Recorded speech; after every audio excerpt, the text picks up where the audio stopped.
If you expect icy cold air but just get hot disappointment, you're in the right spot. Let's fix your Subaru Ascent AC key problem.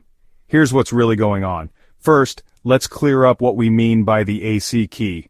It's the button or switch that turns your air conditioning on or off, sometimes labeled AC. If pressing it doesn't do anything, there are a few common reasons why. Number 1, check your fuse. The AC system has its own fuse, and if it blows, the key won't work. Your owner's manual will show you where to find it. Number 2, look at the AC relay. This is a small part that helps power the AC system. If it fails, your button won't respond. Number 3, it could be the control panel itself. Sometimes the actual button wears out or the electronics inside get glitchy. And don't forget, if your car's battery is weak or the engine isn't running, the AC may not turn on at all. Always check those basics first. If you've gone through these steps and your AC key still isn't working, it's time to call in a professional.